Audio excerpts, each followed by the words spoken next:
Go! Anything can happen. You came to the wrong place.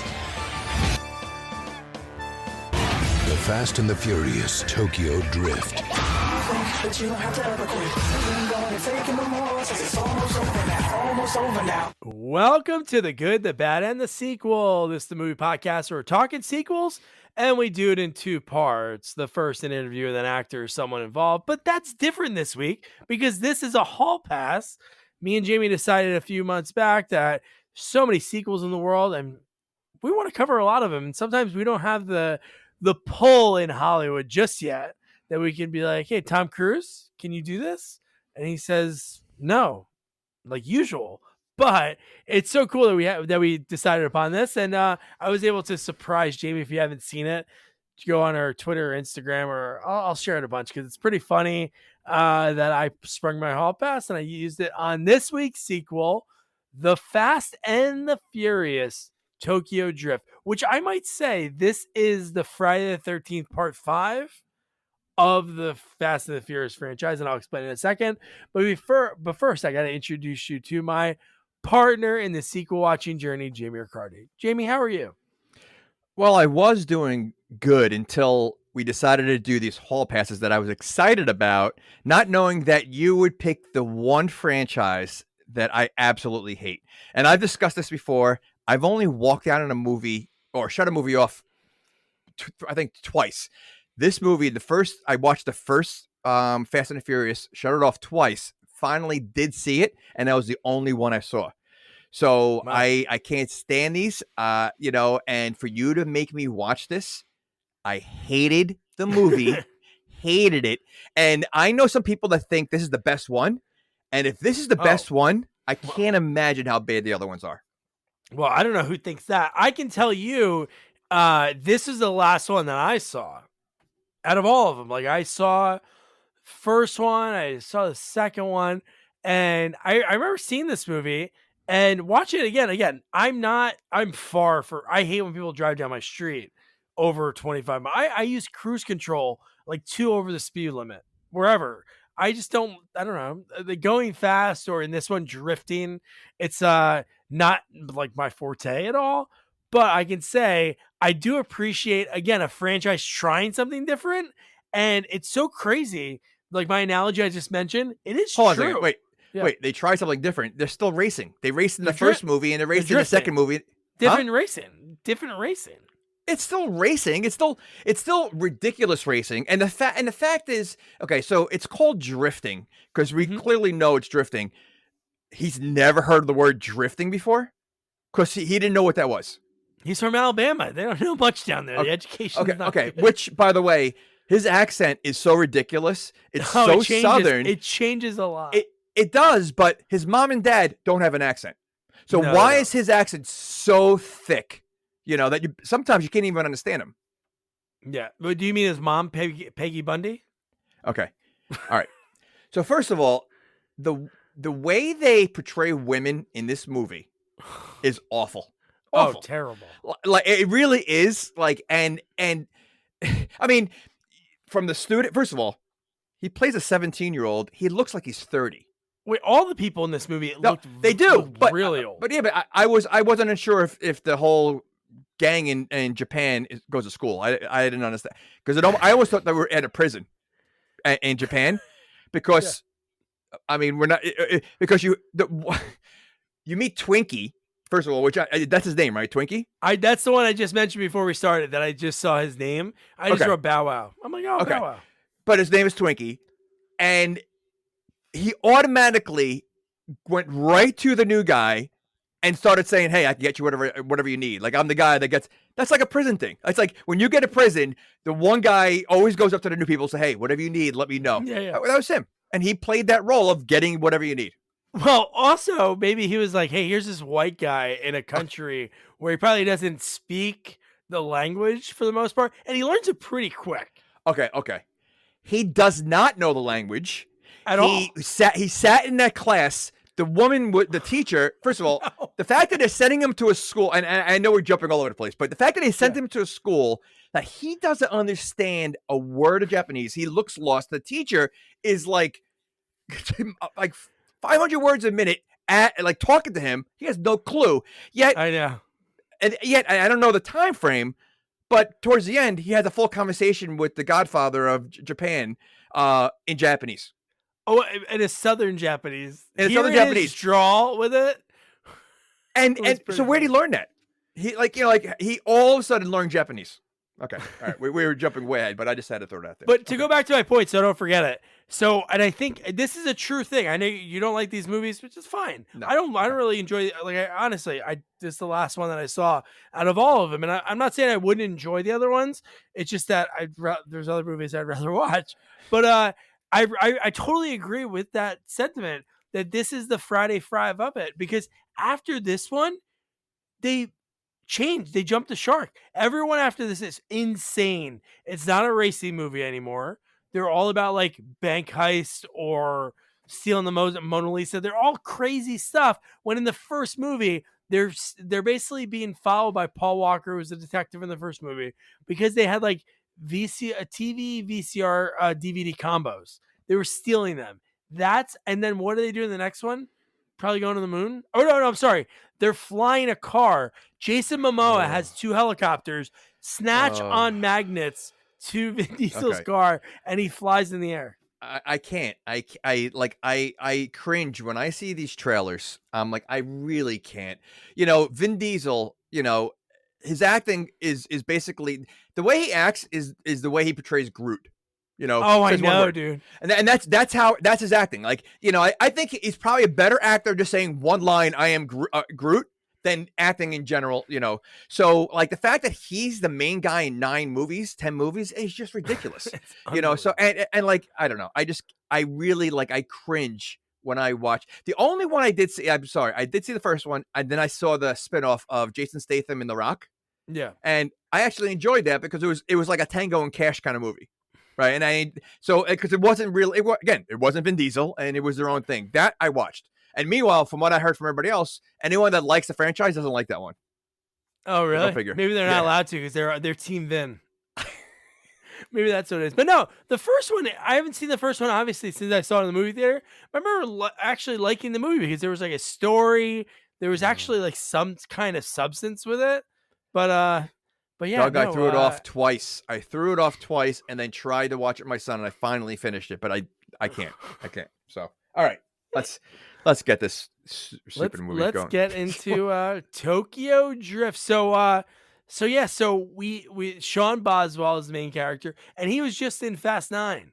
So the timeline on this movie is kind of crazy because I don't know when Han died in the newer movies because he's dead. Spoiler alert, he dies in this movie, but he's alive in the other movies. Okay. And I was curious to see if, because I mean, obviously this seemed like a spinoff because there was no one from the main movies in there. So I looked up, like, see if this guy was in the other movies, and I saw that he was. And then I saw Han, and I'm like, now Han died, and there's no way he survived that crash. I mean, he wasn't even moving when whatever his face went over there, and to look at him, he was still in there, and then the biggest explosion ever.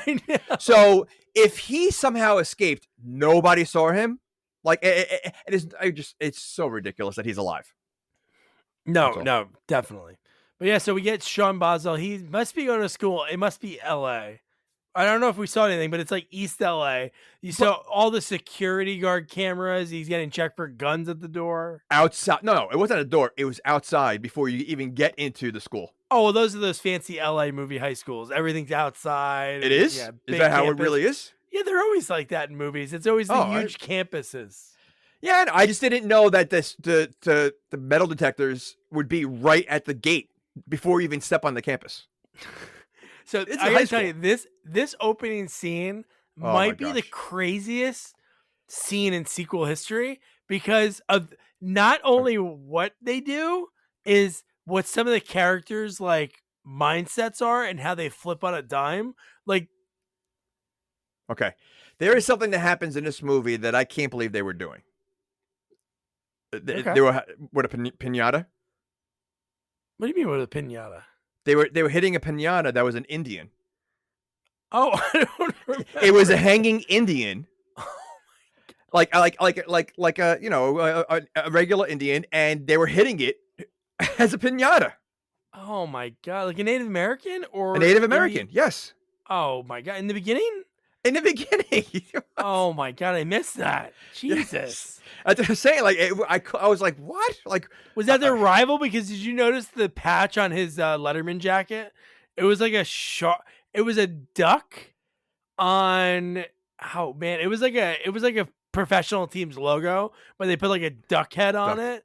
But anyway, we get super hot blonde who kind of looks like Sarah Michelle Gellar, sort of, and she does like a Sharon Stone-ish because you see her underwear. Yeah, she does. You do. I mean, which is not Sharon Stone, because Sharon Stone did the old commando thing. Well, that's true. That's Yeah, she did. so but I mean, so this girl, yes, super good looking, but she blatantly kind of sold herself. Oh, yes. Like Wait, no. Yes, the whole when she says that line. So let's set it up for people that didn't want to watch this movie. So you get the oldest brother. What was his name on Home Improvement? Oh, Home Improvement. Yeah, the blonde kid. But anyway, well, he was the older brother, but he was younger than the actual. He was younger than JTT. Really? Yeah. Yeah. Oh wow. Yeah. But anyway, so I forget his name of the show. His real name's like Brian or something. But anyway, he got screwed after acting. Like when he got older, because he was only a dick. Like he was a dick in Carrie 2. He played the same role, asshole. I think he had like a pretty cool death in that movie. I forgot what it was. But anyway, he plays the same thing. Huge douche. He's trashing the guy's car, which is clearly a classic car. Like they could have made it look like crap, but it still looked good. And he was like, what do I do with that piece of crap? And it's like, that looks pretty good. Like I would take that. All right. Okay. I need to say this now before we go any further. The amount of cars that get destroyed in this movie and no one seems to care. Oh, they're literally like, it's almost like they have disposable cars. yeah. Because seriously, like every car in this movie, every car gets destroyed and like no one gets mad. No one's mad. Well, Han is the one. Well, we know what he was sort of doing, skimming money for the top, but I don't think he was skimming that much. No, that he could just be like, "Yeah, you told my car." Whatever. And it was Han. Is Han in high school also?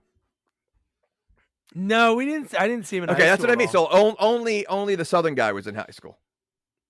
Oh, and some of the other cronies were. Okay. The blonde crony. Bad guy, because he was beating up Twinkie on the roof over a broken iPod that he sold. Yeah, that's right. Okay, all right. So yeah, so what is this?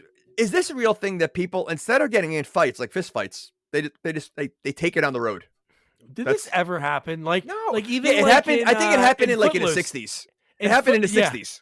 Well, Grease. There's right. there's a scene at the end of this movie. I'm like, are we gonna get a Grease lightning montage when they're fixing up the car at the end of the movie? Oh my! I was like, holy shit! Are we gonna get them in a studio shooting a Grease lightning music video? No, I don't know what they did. Like even like the chicken in Footloose. Like, did anyone ever, listeners, if you've ever done anything like that at Sequels Only, because on Twitter, because to be honest, I don't know anyone that ever raced on a road. Like I couldn't imagine that as an adult, like, or even in high school, if my buddy was like, I'm gonna race that guy right now, I'd be like, let me out right now. Never. And well, I think part of the reason why I don't think it really happens is because in real life there's cars everywhere.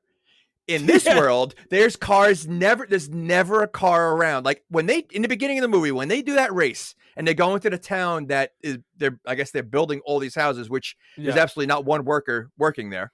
Like it's a complete ghost town of construction on all these brand new houses. Not one person is there. Not one car on the road. Not one person.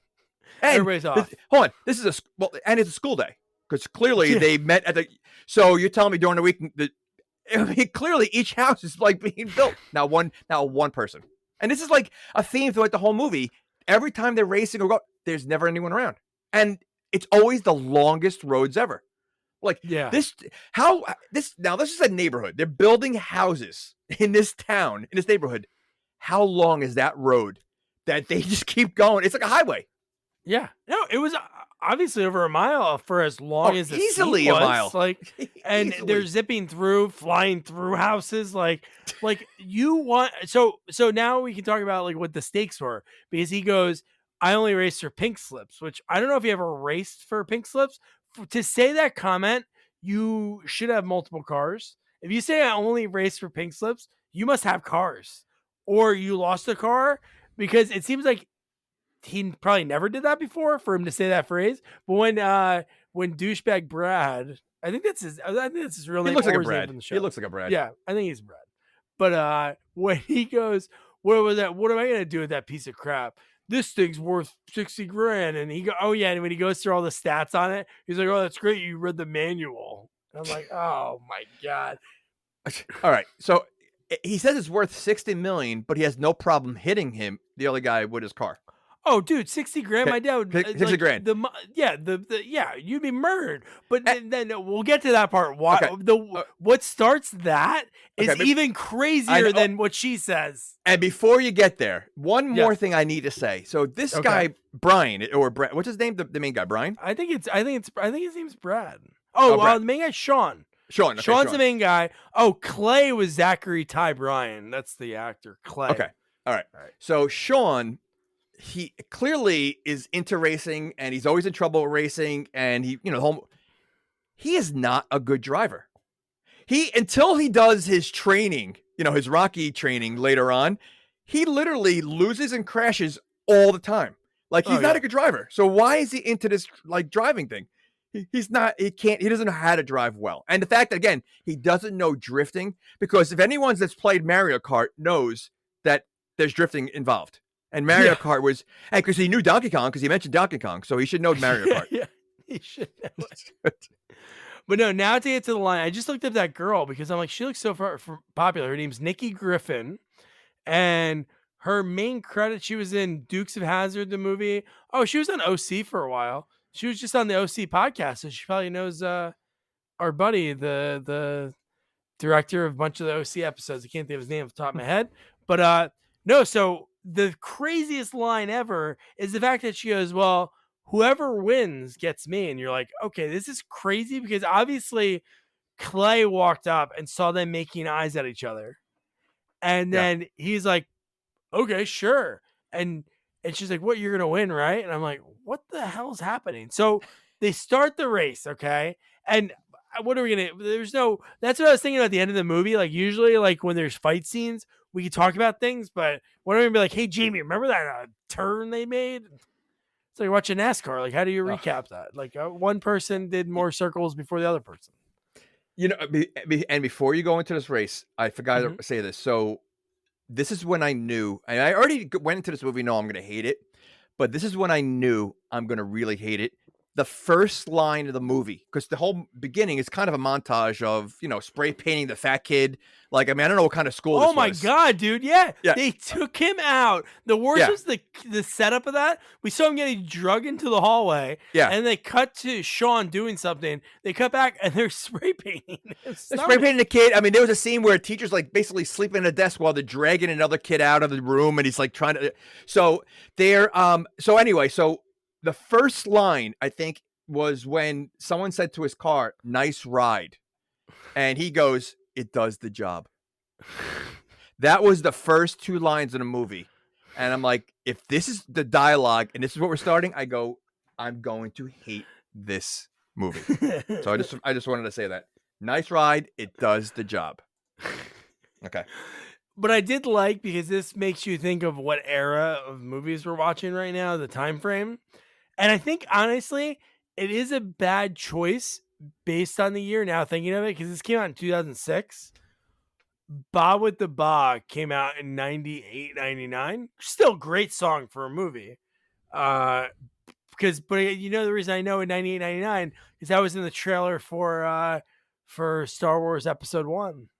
That was the trailer of Darth Maul doing the fighting. Yeah, they used that one of the obviously it was not in the movie. No, I know, but John Williams music, but wait, that was really in the trailer?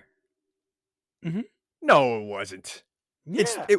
That was in the trailer for There's a trailer with it. Yeah, because I remember seeing that. I have to with look that. it up. I can't. Yeah, I gotta believe find it for you. But yeah, it's like a All right. badass thing with like Darth Maul. That's funny. But anyway, you hear that song, you're like, oh, this is cool. But anyway, Yeah. they're going through the race. Sean's getting his ass kicked. He does a shortcut. He goes to, and she looks at Clay, and she says, because he looks kind of scared, even though at this point he's still on the path to get out, because that was whoever gets out first. But he was like parallel to him, and he was on the right road. Sean was on the wrong road, so you wouldn't even think that. But then when Sean cuts over, she goes, "I guess I'm gonna have to find someone else to go to prom with." And his right is that what he said? No, doesn't she say, "I thought you loved me"? Oh yeah, you're right. No, you're right. That's what she said. Okay, that's what she said. Yeah, she goes. Okay, and she looked at him, and he looked defeated, and that's when he started like ramming into him and everything else. But she goes, "I thought you loved me," and like, yeah, I mean, she's got. First of all, think about the damage and money that they're doing. These houses and the construction and all that, like they have to now start from scratch on all they destroyed so many houses, just going off road and everything else. And the fact that his car was able to still drive, going through these bumps, hills, driving through like concrete, wood. I'm like, and it's still going. He's still going fast. Like it's ridiculous. But no, the fact that she like you said, she says that to him, and then he starts ramming, and then she tells him to stop. Right. So she goes from, "Hey, don't you love me?" Then she probably didn't realize that he's gonna ram, and then she's like, "Stop! Let me out right now! Let me out right now!" And then obviously, I thought they were gonna die. I don't know why.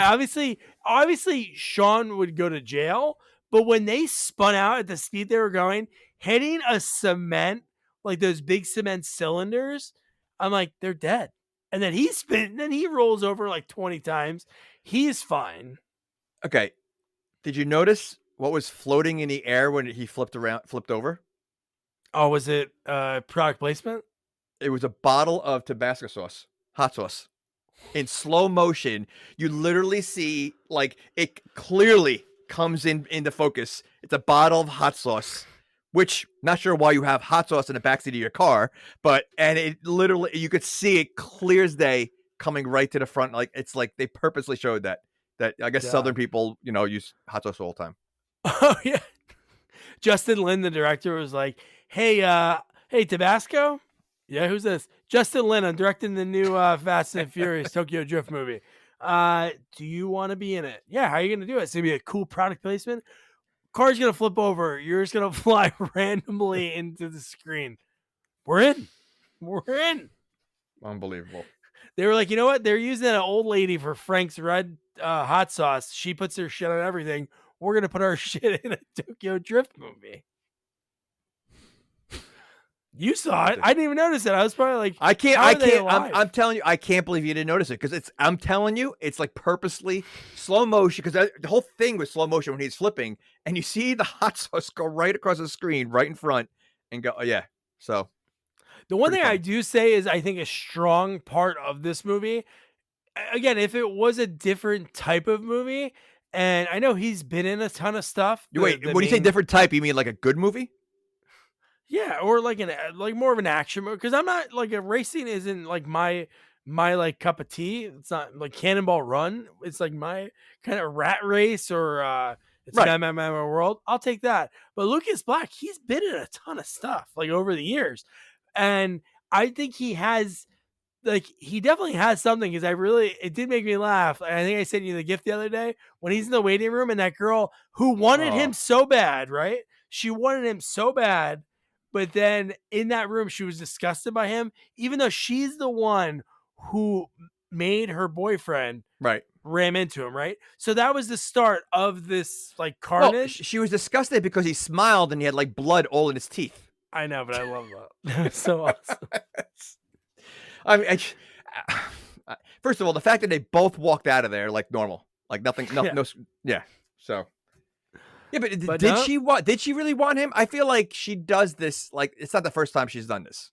Like every new kid she causes to race at the abandoned place. Well, knowing that he's going to get off easy because he's got money, and the new person doesn't have money, and that's because she basically insulted him and basically called him poor the entire time before they raced. Yeah.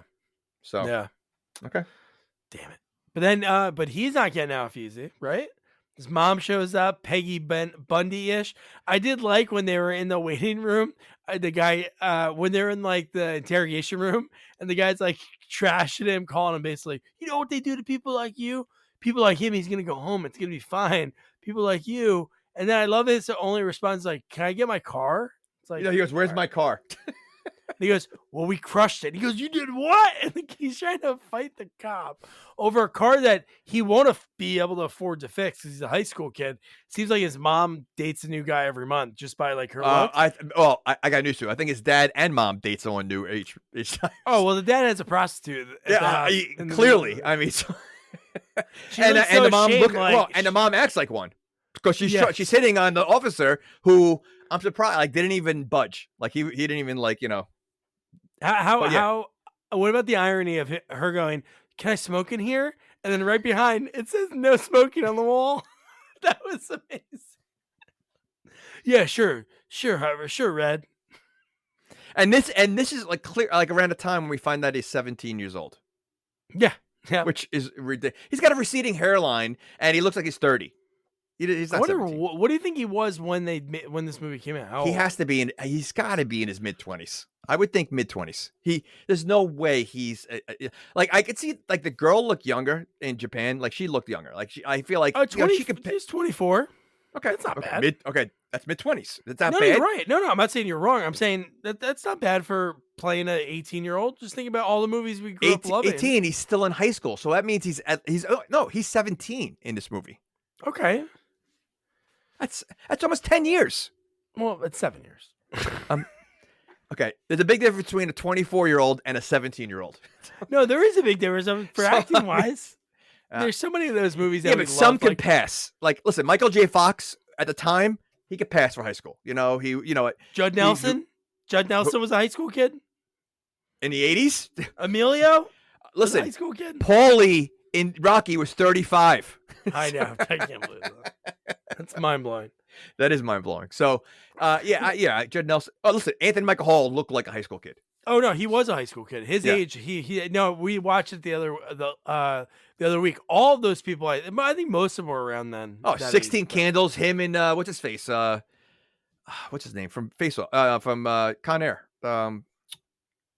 Cusack, John Cusack. Oh, yeah, he was one of his dorky brothers. He was probably pretty young, too. Yeah, he was. They all looked like high school. Yeah. All right. Well, this guy was not young. He was not young. But, so he, the decision... Oh, wait a second. Hold on. His mom looked the same age as him. Okay, there's no way. Okay, so his mom was there. The mom looked young, right? So you're gonna tell me she looks like they could be, mother and son? No way. You think they're an item? You think they're pretending? Well, he is from Alabama. He is, but she has no. Where is she from? Well, are the real if he's parents? from Alabama, I'm assuming one of his parents are. Well, his father was a military guy, right? So they probably traveled a lot. Oh, yeah, you're right. But still, his accent is so thick, like southern, so southern. Horrible. And a mom and dad don't have anything. That made no sense. Like, what was up? Like, does he normally talk like that, or like is he just? Oh, as an actor? Oh, I have no idea. That's what I mean. Like, is he really? Okay, that's the only way I would say. Like, all right, fine. He's, they want him for the role, and he has that accent in real life. Fine. But if that's the accent he chose to use, it makes no sense. She's so her age, she is 20 years older than him. Really? Mm-hmm. Okay. I would not. I think she looked young. I mean, I think she looked young. I'm surprised. Okay. She played Leslie Nielsen's wife in a movie. Oh my goodness. What movie was he married that it was somebody that we did not know? Wow. We might have to get her. She was in Slapshot 3 that came out in 2008. You're telling me she was older than Paulie? She's in a lot of stuff. We might have to get her. All right. She's in Final Destination 2. Maybe our future guest can help us out. But yeah. So in order to get him to not go to jail, he has to go with his dad, who seems like he hasn't been around, obviously, for a long time. So, okay, so the mom, this kid's 17 years old. The mom thinks the best way to handle her troublesome son is to send him across the world to the father who's not even expecting him. So well, like, no, he is expecting him, but in a day, because he says, "Oh, we're a day ahead here." oh, so the father was expecting him. No, he was expecting him, but the way he said it, he's But- like, "Oh, I'm sorry." Well, yeah. He did get caught with the hooker, so I mean, I think that's why. Dude, her face she was frightened. Well, her face, the son looked like he's like, Dad, like, is there another one for me? The funniest part was, did you think about this? After he sees his dad with a hooker, they go inside. What does he say to his son? The rules are no racing that me and mom agreed upon. And here, you get the bedroom. Wait, okay. First of all, was there a bedroom in that apartment? It was it was like a tiny. Oh, it was like a closet. It was a closet, and it was a mess. So, like, I mean, like, I wonder if like the hookers like cringe when they have to go there. They're like, oh, this guy again. It's like there's no room. It's a mess everywhere. I mean, it probably smells so bad in there. Hooking stories. I remember watching. This is a tangent, but I remember watching Atlantic City Hookers on like HBO, and I remember it was like them all at the bar, and they were like all talking about the guys that they slept with, and it was just so funny how they were just it was like a comedy roast. Each of them was roasting the guy they were just with. You like those educational programs, huh? Oh, dude, hey, if you want to be a great dad, you gotta know all the ins and outs, Yeah, you gotta know how babies are made. All right, I get it. That's where I learned. Now, I never thought in my life I'd hear a woman say, "So yeah, he just doo-dooed on a plate." Actual words from Atlantic City Hookers. If you want to watch that, I'm sure there's sequels to that that you can check out. But that's his rules. Is he has to sleep in his bed. But was there a bed there? Like, I feel like there was. It literally looked like it was one room. It was one room that just had everything. No, there was a little closet because when the dad came home the first night, when the rules were you come home after school and no being around cars, and the dad the next day went into the room when he got home, opened the door, and it was empty. Okay, so here's my thing.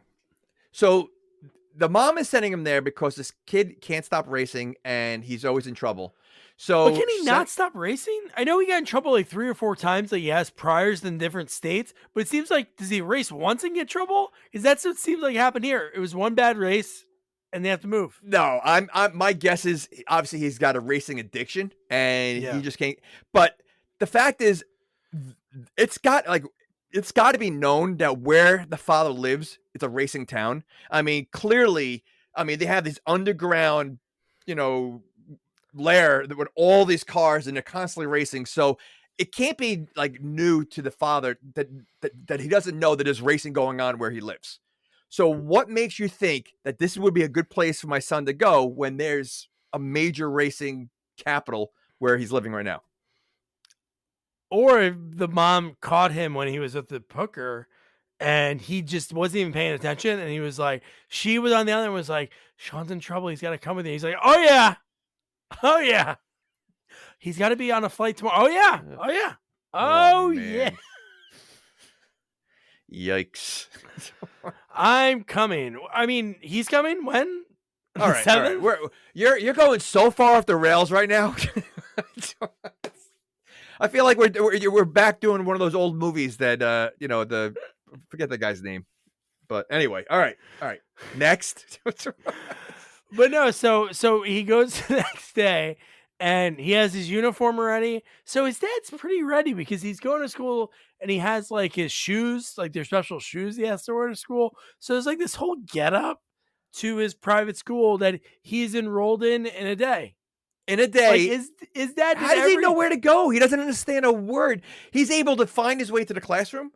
He doesn't understand one word. And I love how in this school there's two American. Well, first of all, it seems that everybody speaks English except for the teacher.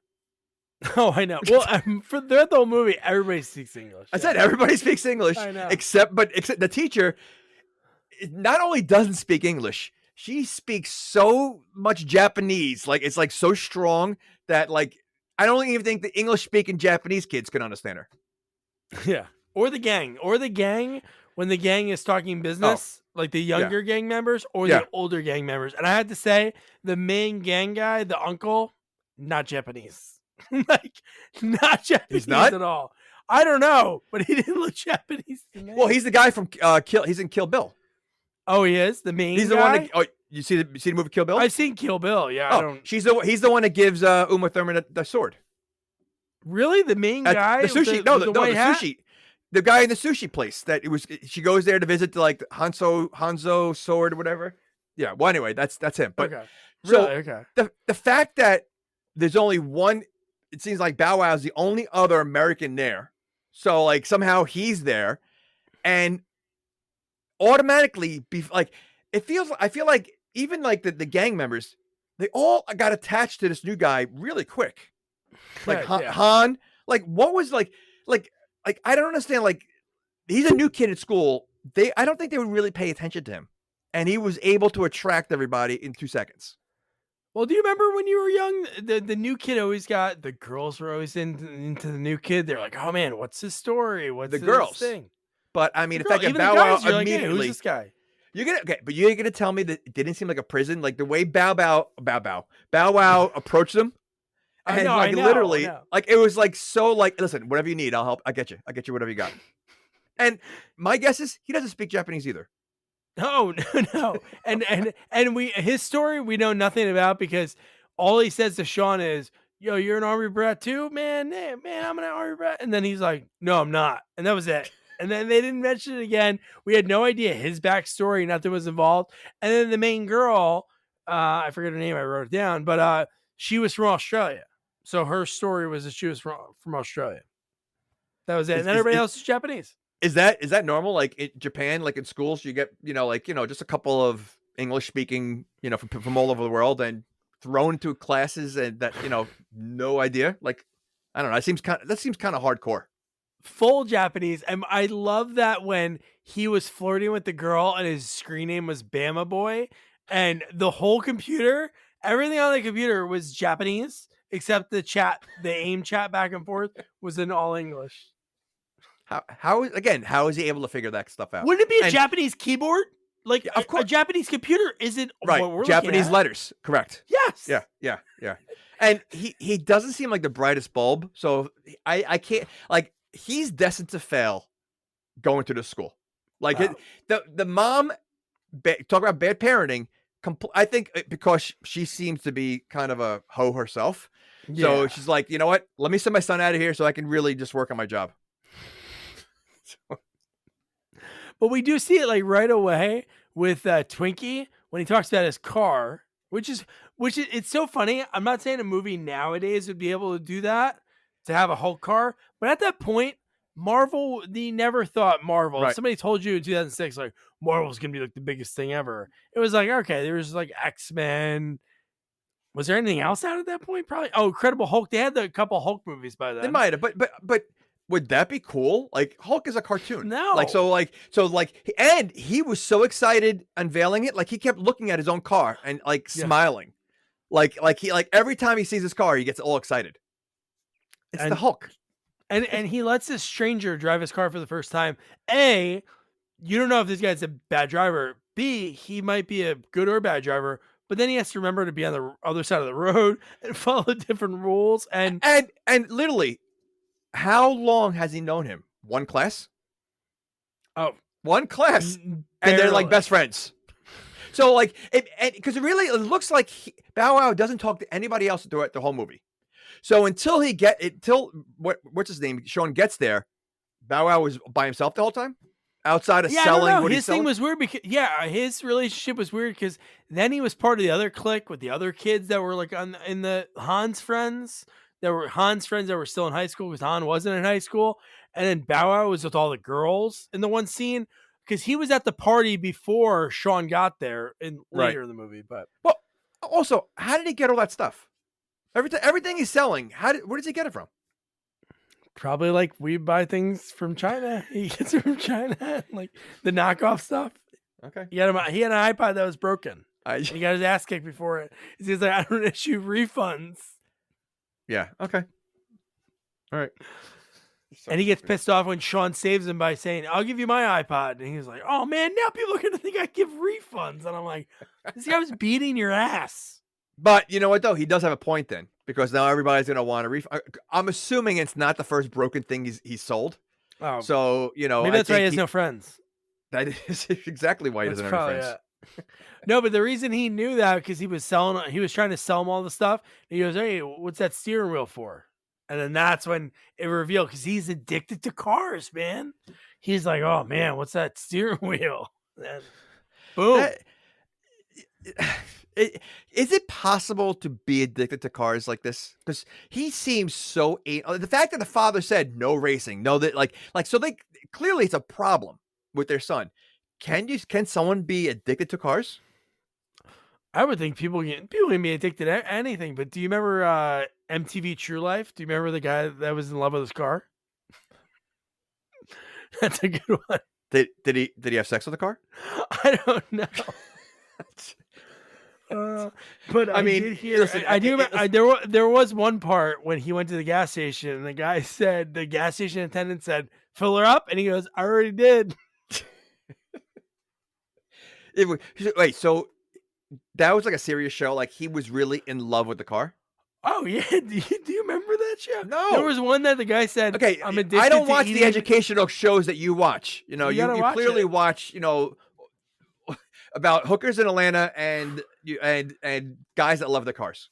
2006 to 2007, we had Dish Network, which was like terrible because they didn't get any of like they didn't get the Yankees or anything, but they had Fox Reality and all these reality shows.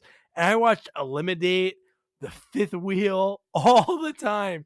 But one I watched was the MTV True Life, and that was that one. And there was one the guy was like in love with balloons. And then another one, a guy he loved eating paper, so he just ate whatever paper he could.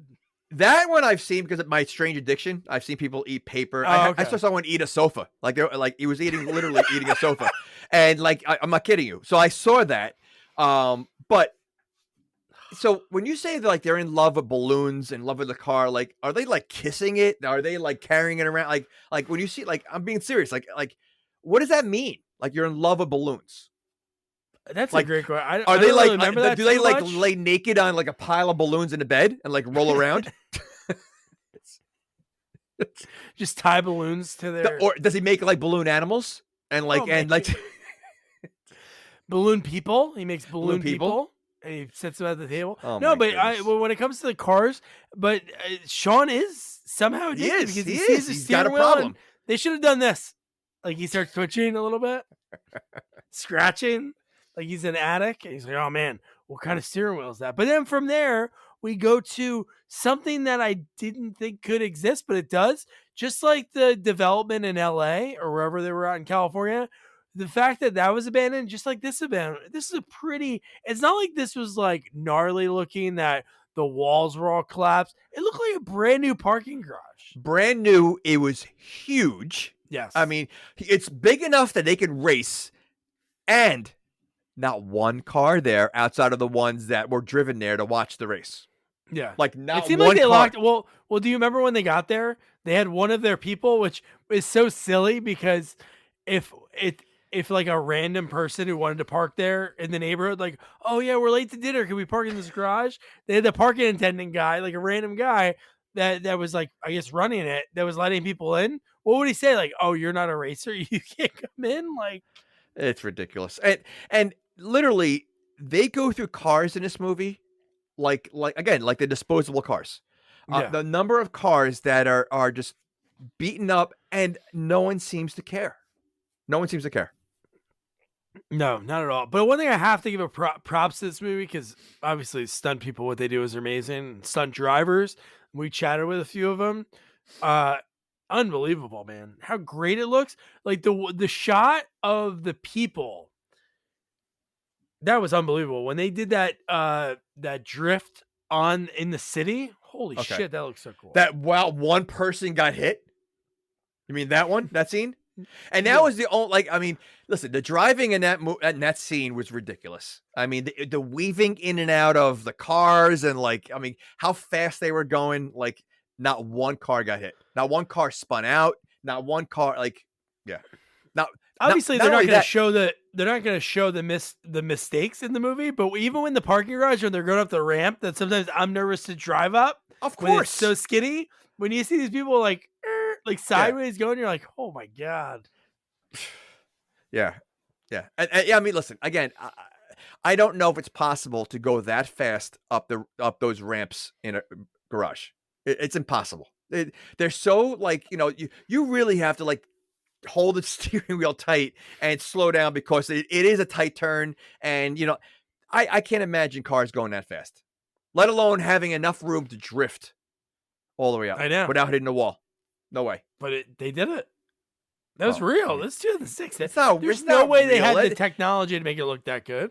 Excuse me. It was a camera inside the car, and they made it. They probably had a camera that was on like there was a far away shot of it. You could and it was probably a Matchbox car up like one of those like kid garages where they have the red slide thing. That's what it probably was. There's no way you could drift like that. Well, I'm gonna find it behind the scenes and I'll send it to you. Do it because I've only seen drifting like that, like I said, in Mario Kart. Because if you don't know how to drift in Mario Kart, you're never gonna win. Oh, you're done. Yeah, you're done. Go home. Who's your go-to Mario Kart? I like Waluigi. Oh, actually, well, I like Waluigi when I just want to be silly, but Toad, but Toad. To me, Toad is like the fast one. I always want Donkey Kong because once you get going, you're good. No, you can't. Donkey Kong's slow. Him and Bowser have like the slow cars. He's slow to start, but if you're good at driving, no, you can't. You can't catch Toad. Well, we'll see. We'll have to next time we're together. We'll play Mario Kart and see who reigns supreme. All right. So then we get the girl that we see from school. Sean's already flirting with her, and you see the boyfriend come over, who's like the badass. His uncle's in the mafia. Let me tell you something. Sean has some balls because he hits on her throughout the whole movie, knowing that she's dating the leader of the gang, and he doesn't care. And and again, he doesn't know anybody. It's not like he has any backup, right? So it's like it takes a lot of balls of what he's doing. Like really, he's not a bright guy, so. No, he's not. Maybe that's how it works out. But no, he has a lot of balls for himself, but in a way, he's kind of selfish because if you notice when he walks over the boyfriend, what's his name? KT, I think his nickname is. No, it was DK because remember Donkey Kong? DK. Oh, yeah, derp. So DK, when DK comes over, she like quivers a little bit because she's kind of like scared. And he should be like, you know what? Maybe I should be like kind of nice because what if I keep flirting with her and he's this guy who seems like a psycho is like gonna hit her or do something bad to her, which he sort of did later in the movie when he of course stole her. Listen, he's definitely a nut. You know what DK stands for, right? What? They said it in the movie. You just said it, Donkey Kong. No, you don't remember? He goes, his name is DK, and he goes, you know what that stands for? And he goes, what, Donkey Kong? And he goes, no, Drift. I think it's. Now I'm thinking. Was it Drift King? That makes sense. That might be Drift King. Okay. I like Donkey Kong better. King. Can you imagine his name was Donkey Kong though? Like that's like That'd be funny. Oh my god! But now they're getting ready to race, and right away Han, who we obviously know him for the other movies, we mentioned him before, and within seconds. He gives his car to Sean, and that's a nice car. It is a nice car, and he says, "I want to see what he has," or something like that. I want to see what he's like. He knows this guy for 5 minutes. Like why? Like so, like you're willing to risk, which clearly he does a few times in this movie, but your car because you want to see what he has. Like Han must be loaded. He must be loaded, or he's loaded, and he's stealing that much money. Off the top from DK. Yeah, but and we find out obviously he's collecting money for people, which they don't explain why though, right? No, so they don't. No. So I don't know what Han does. Yeah, could have been like bookies or something. I thought it was gonna be drugs, but they never revealed what it was. It was all about the cut that they get. Because he said, when he's driving with Sean, and Sean sort of asked about it, he says it's better to have 50% of something than 100% of nothing. So it's not like he was stealing money. He was more not paying his cut of what he was making. I mean, I would think that it would. I mean, I would assume they make money on racing, but there's got to be more than that. Like, Yeah. like I said, I thought it had to be drugs or it has to be gamble or something, yeah. something.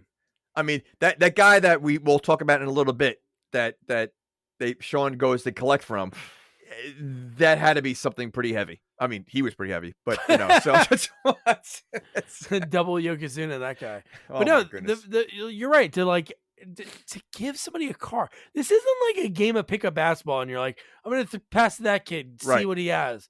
This is your car, and obviously he trashes the shit. What if he's terrible. never driven ever in his life? Han didn't know that.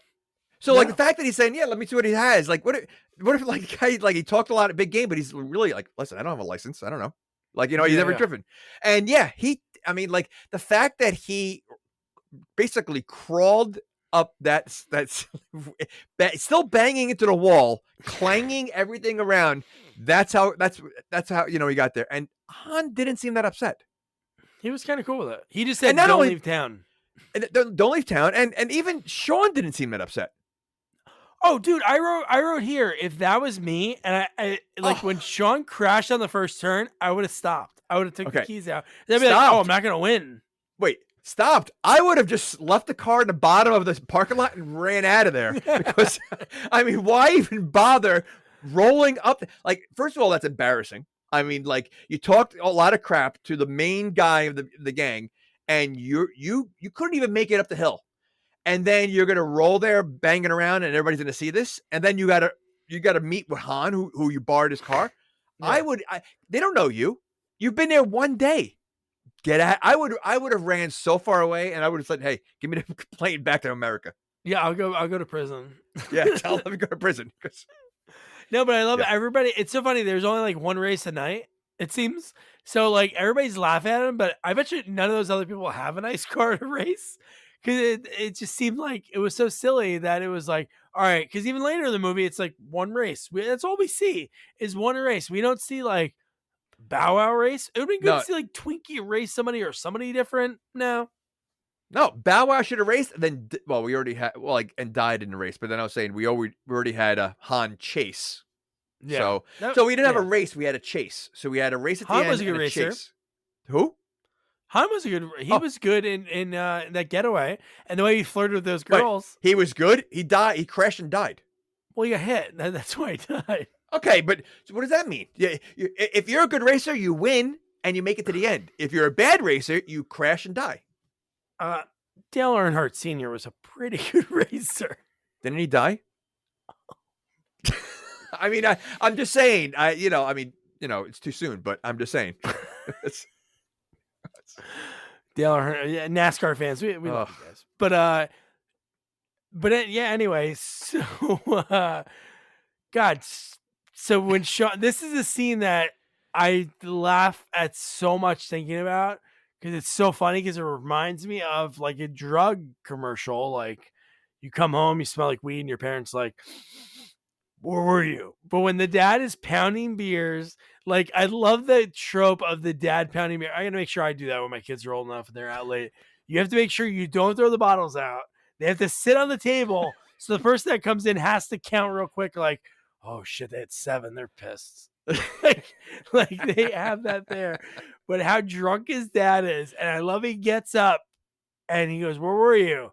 And Sean goes, looks like you had a party here. And he goes, have you been racing, Sean? You're out of here. Like he's getting ready to toss him. He's there one day. He's literally there one day. And that's how bad of a problem he has. He could have said, what are you out partying, doing drugs, you drinking? No. Are you racing? The first thing he said, like he wasn't even questioning anything else. He knew the fact that Sean somehow was able to get involved in a race within being in Japan one day. He got involved Phenomenal. Illegal racing. Yeah. You know, illegal underground racing. And he was able to use somebody's car. Yeah. in one day. Like Yeah. he's supposed to be going so far away from racing, yet he goes to class and then immediately after class gets in a race. What are the odds? God. And then the next scene is what we talked about, Okay. where you're alluding to with double Yokozuna. There's a big problem in this scene. Very big problem. Well, that guy's big. Yeah. So, okay.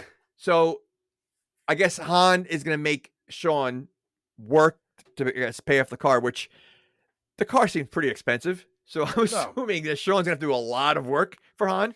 I mean, the fact that he's asking Sean to drive him around, which was kind of weird, right? He just crashed your car. But I love the line. He goes, get in. And he goes, don't worry, I'll get you your money. And he goes, and in my head, I'm like, you have no job. Your dad doesn't seem like, his dad he doesn't have a car. Shack. He doesn't have a job. He doesn't speak Japanese. But he'll get him the money. I'll get you the money, man. How? Okay. So here's the problem, and I don't know if you even like caught it. So he goes there to this Japanese bathhouse, I guess, which I guess in order to go in there, you have to put a towel on. I think it's even standard when you walk in. Okay. Okay. So he goes there. He asked this massive guy, and by the way, it's the first scene we see boobs in this movie. Oh my god, dude! The fact that the way they show them. Oh my gosh. I mean, it filled the screen. The guy, he's definitely packing a lot of heat up there, right? Yes. So he's asking this guy. He's collecting money from this huge sumo wrestler. He's in his towel, both of them. But the sumo wrestler throws him out of the building, and he's fully dressed. Oh, I did notice that, and in my head, I'm like, they probably, it's so dumb. Why would they do that? Because it's so corny that in your mind, when that happened, right away, I'm like, they really said, you know what? I'm going to throw you out, but put your clothes on. Yeah, he's like, all right, listen, I'm a mean guy, and obviously, he's got these big tattoos everywhere, and he goes, but I have some decency. Get dressed first. And he's gonna get dressed first before I throw you off what seems like a loading dock. And it does. And if that's really how it went down, which I'm assuming it did not go down that way, but if it did go down that way, and you're Sean, at that point this guy's gonna kick your ass. Why don't you just run out of there? I mean, you're gonna wait around, and not only that, he's got the cojones to go back in there after he got thrown out the first time. Oh, I know. Which lasted, I think, about 3. It was almost like those old, West, bars when you go into the swinging doors and someone runs in there and then the Cowboys throw him right back out. That's exactly what happened twice in a row with Sean. And it worked because the second time when the guy came out, the big boy, he threw Han his roll of money. So this guy, which I don't know where the money was. I guess it was in his robe that barely fit on his body, or he had it. I know where it was. Under his boob. He put it underneath his boob. It was tucked, yeah.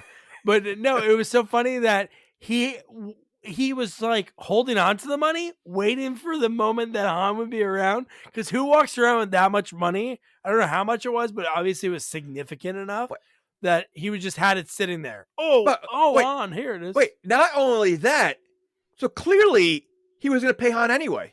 So why even toss out Sean? Like, that was just for fun. Because he had the money. Yeah. Like I said, he already had the money waiting for Han. It's almost like Han knew this was going to happen. And he's like, all right, I got to teach him a lesson. Let's want to embarrass him a little bit and throw him in there. Because he had the money. He was going to pay him anyway. There was no need to throw him out there. Again, he did tell him to get dressed first. So, I mean. At least he was gentleman about it. But no, you're right. Maybe it was a setup. Could be. He was like, no matter what, I know this guy's going to pay me, but I want to see the Sean guy's legit. Because then after that, he goes, okay, so he's basically like, you're my errand boy. I might call you once a week or once an hour. You answer, okay?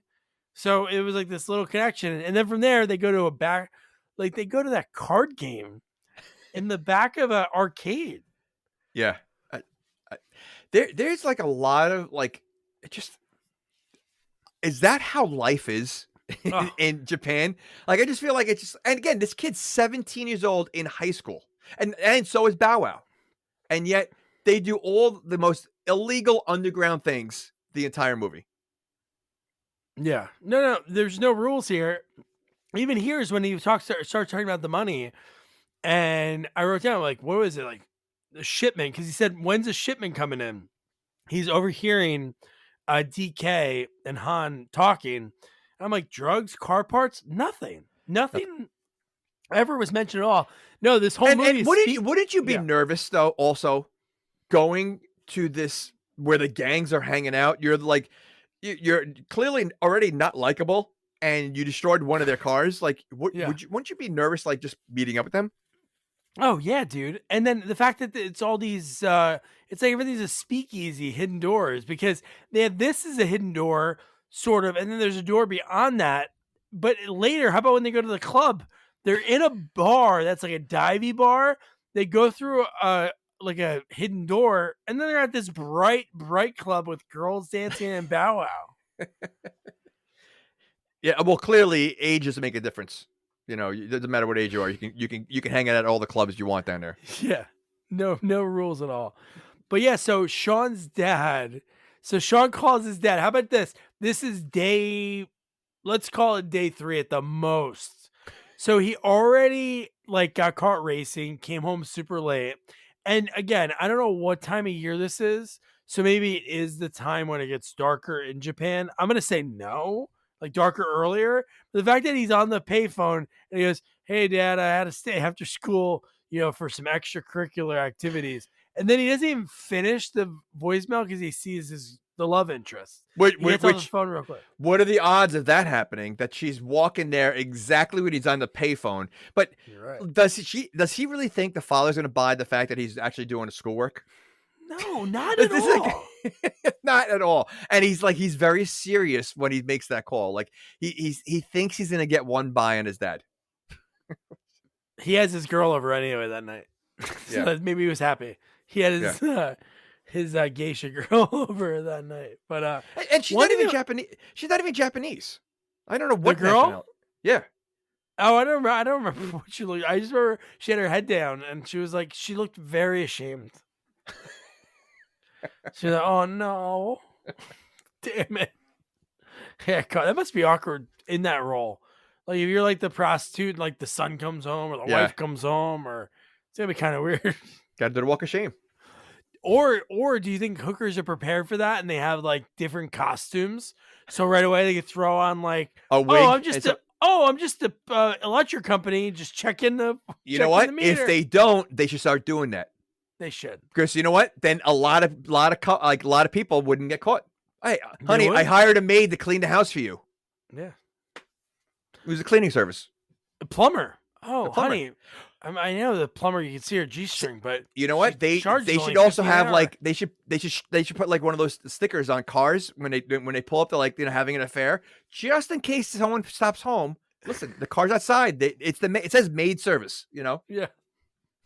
See, husbands we would save a lot of marriages. We just saved a lot of marriages. Honey, you might say, I got to call the plumber. And then the husband's like hitting the pipe, breaking the pipe open, water leak. Oh, I got to call her again. But one thing that was pretty funny in this movie, and it's kind of a random thing to write into a movie, so I don't know if there's some like loose truth on it. When they're going super fast and he's driving Han's car, and he's gunning it, and he's going like 195 kilometers per hour. And the cop, he's like, "Oh shit, a cop!" And the cop just looks, and you see the meter. And when Han says, "Oh, Japanese cop cars can't go over 180, so if you're going fast that, they don't even bother," I'm like, "Whoa!" And again, we're talking about driving on like streets and highways to go that fast to have control of the car, because from what I've heard, like, in like an Indy car race, like it takes a lot of strength to just turn and like control the cars when they're going that fast. And they're driving like they're just driving on a regular highway like it's nothing, going that fast. Oh, I know. No, I know. I couldn't imagine that. And to control the car, there's no way. Like there's so many times you would think the cars would was it tailfish or tailspin or like with the back of the car, like tailspin, that should tailspin. That would happen. Fishtail, that's what I meant. So that's what happened. That should have happened multiple times in this movie, the speed that they were going, and it never does. All it is all drifting. It's all drifting. We're like the men. We're like the manly men. Or us talking about cars would be like the like thinking about like how many horsepower is in the Nissan Rogue that we got. I couldn't even guess the number. I am so not a car person. Like literally, like when I first, like, I think it might have been one of the first times I met my wife's father, like when we were dating. We had to put windshield wiper fluid in there, and he lifts up the hood and he's like, yeah, this is the this, and this is the flux the capacitor, and this is all this. And I'm looking, I'm like, I have no idea what I'm looking at all. Like, I mean, like literally, like I am so not a car person. So, you know, you say manly, this is definitely not my my cup of tea. My dad used to have me hold the flashlight. That was it. And I would like look away like the whole time. But no, so this is what I mentioned before. Like, this is the scene where they go to like the dive bar and they're there for like 5 minutes, and then they go through the secret door, and then they are at this bright club. One quote that Twinkie says that's pretty funny, that when you hear it right away, you don't get it, or maybe it, like when it really hits you, it made me laugh. He goes, I don't just think outside the box, I tear it up. And I'm like, wow. Like, this guy who seems like a nerdy outsider in school in a sense, he has like 3 girls around him. The rest of this movie, he's sort of a ladies' man. So did Sean get him in with that crew? Because I don't know where that connection is. This is the kid that has everything, right? So they probably use him. I remember, you know, in my fraternity, like one of the guys in my fraternity who was a drug dealer, you know, he was a slob, but he always had girls around him. I hope he's not listening.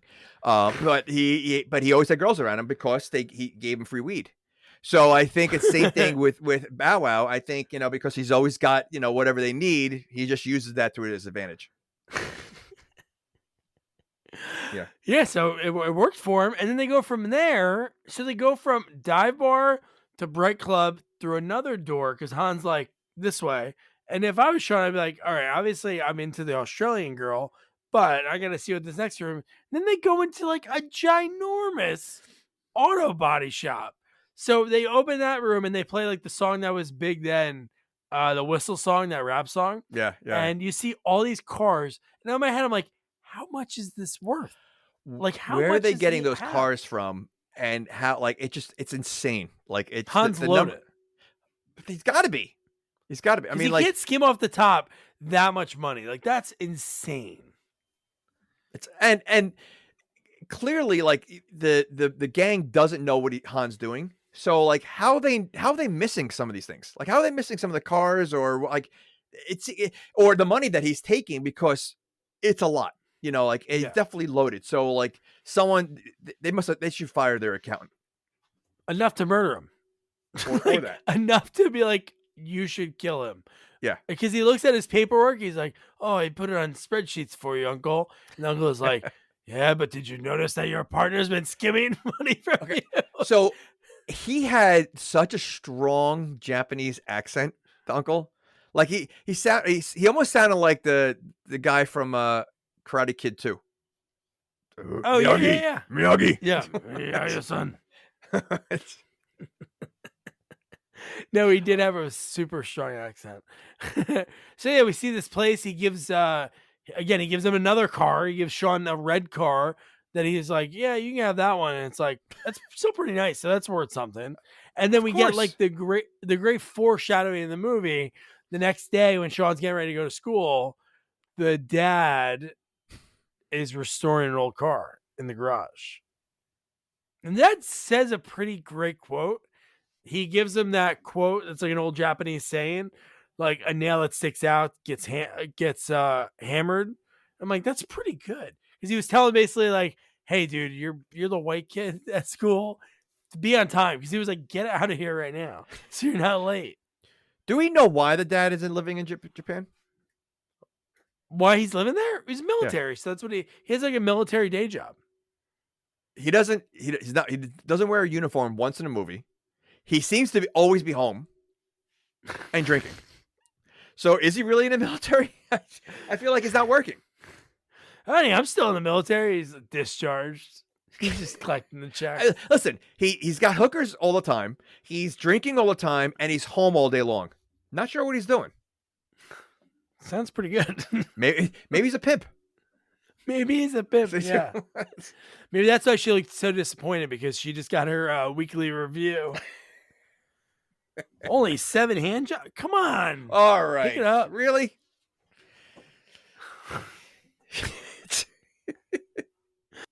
So then from here, after the dad tells him to, hey, make sure you're not late to school, this is where we kind of mentioned before when Twinkie was selling the crappy iPod. He was getting his ass kicked, and Sean was trying to be the hero.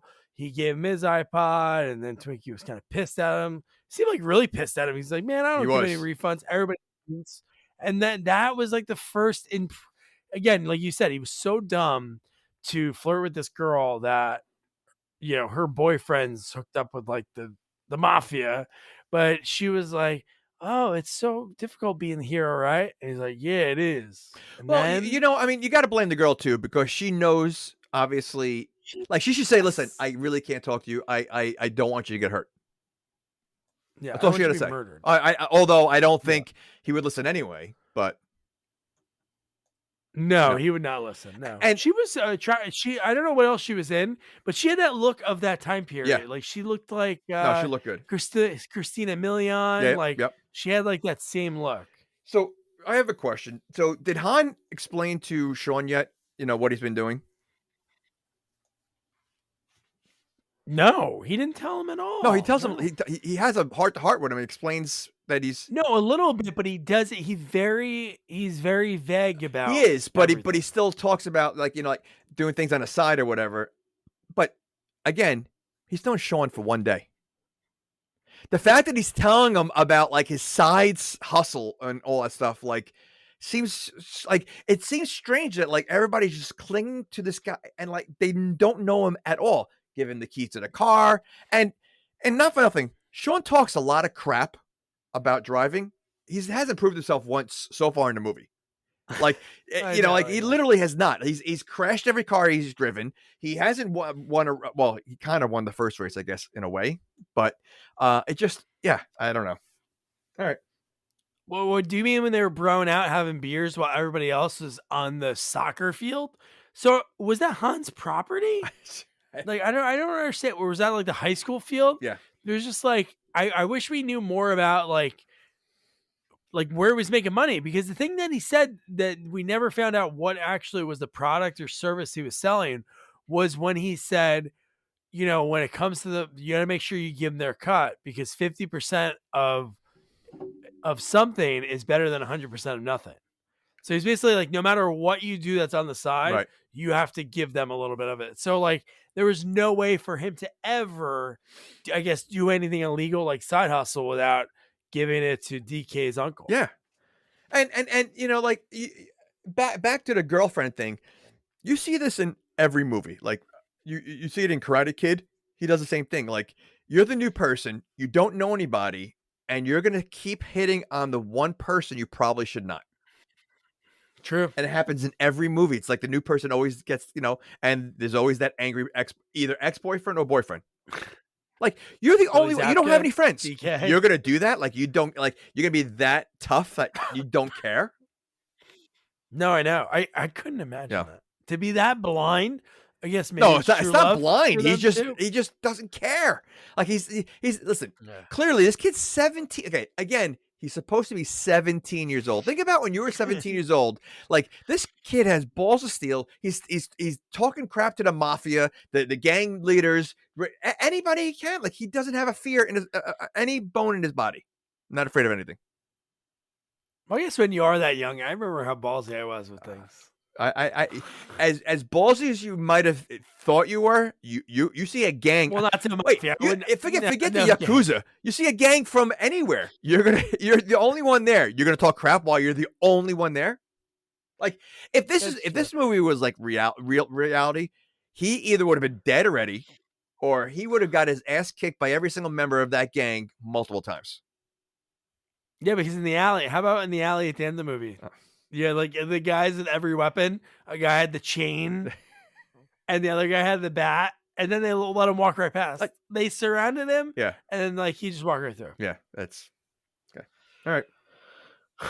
But we did find out from Han when he asked, "Why don't you race?" Han's response was, "There hasn't been a need to, but when I do, I can." So and he shows how good he is when he does that spin around the two hot girls, and then he gives the number, which there's no callback to that. It's not like we see them later in the movie, but he does like that spin, and that works.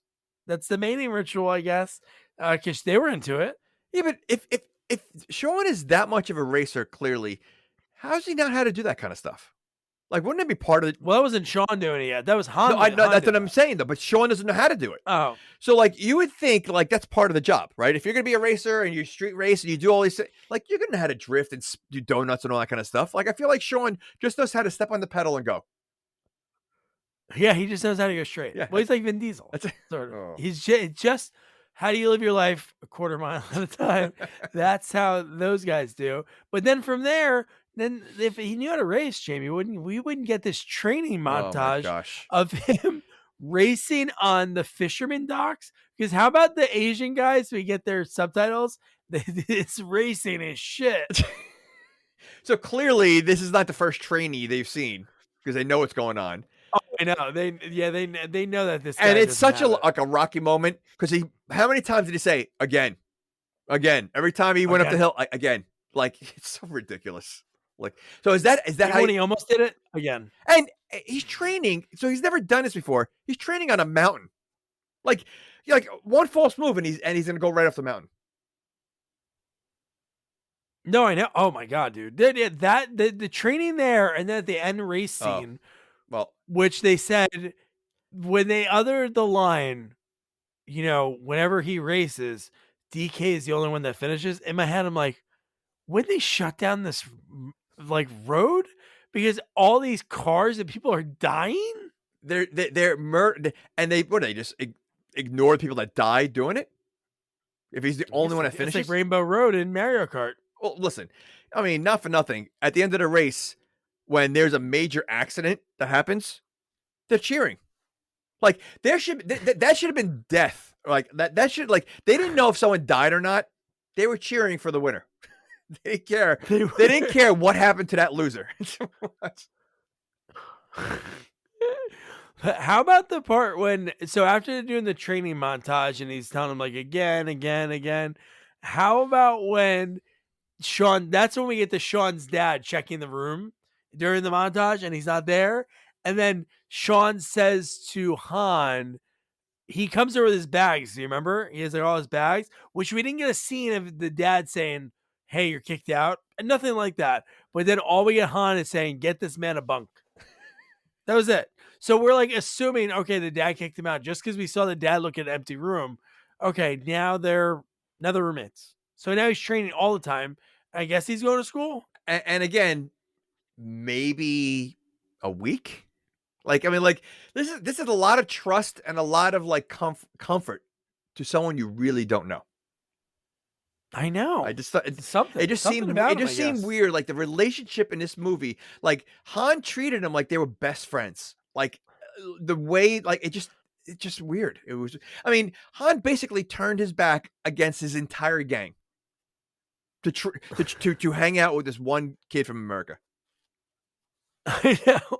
It just didn't make sense. And listen, although the loyalty seems to be a problem in this movie because all of DK's people that were cheering DK every single time he raced and the whole time basically cheered Sean as soon as he won. It's like a vampire. Once the head vampire's dead, they don't care. They can leave. They're free. They're free agents. We follow you now. Ridiculous.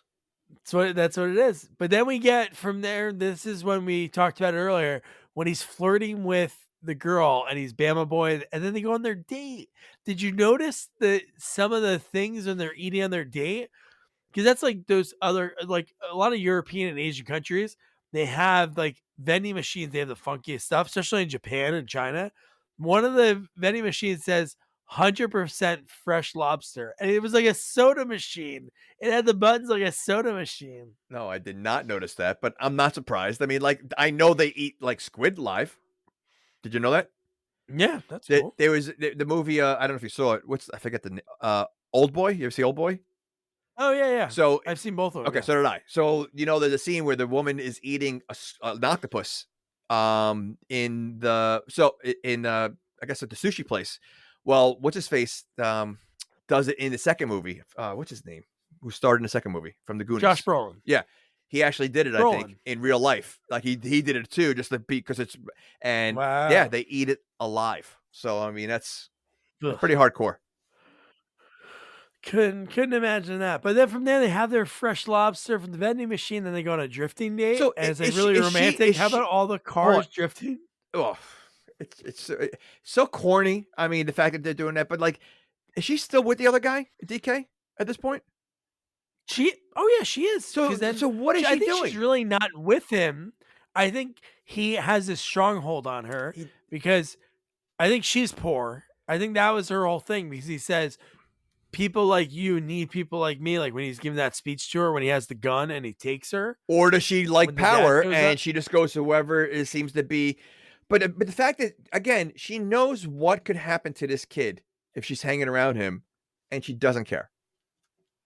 She don't care. She doesn't care. Just like Sean didn't care for the opposite of what DK to do to her if they got caught. That is So true. they both are sort of in the wrong. Okay. But then they have their romantic drifting date, and then the next day at practice, I guess DK finds out, and DK comes up and sucker punts him and kind of beats the shit out of him.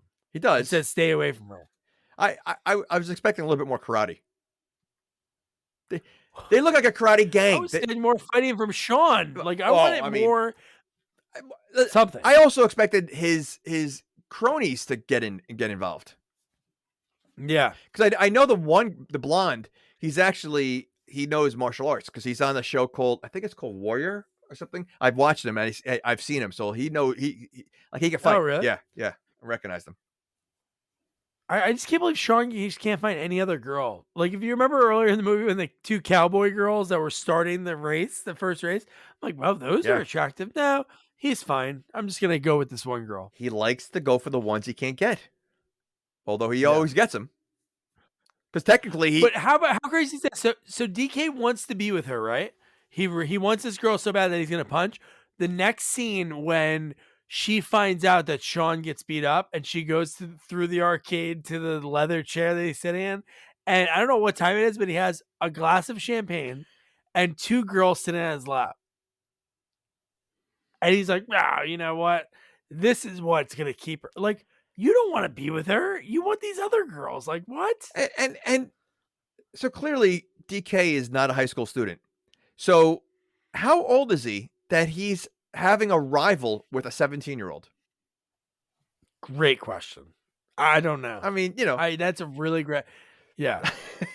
it's like, it doesn't make sense. Like, you have a gang, because clearly he's not working. He's got all this money, and he's like a king. He's like he's the like second in charge because his uncle's the godfather. So like, you're picking a fight and losing to a 17-year-old. So When you have these other beautiful girls on your lap, so what do you like about this girl? And then when she leaves, when the two girls, when he kicks out the two girls and it's just him and the girl, and he thinks to get her back, he can just say like, "Your mom's a whore, and you're gonna be like her if you're not with me." It's like, oh, that's work. well, That's not maybe work. she likes to talk dirty. Maybe that's what it was. But then he goes to kiss her, and it just looks. This is where really DK starts going off the rails. Oh, he's crazy. Yeah. Yeah. No, he goes insane. Yeah. So, I mean, what he starts doing is just out of control. Yeah. And then from here, this is where at the same time the uncle shows up in the limo. The uncle shows up to talk to DK, like in that little room. And I love that he like cleans everything really quick.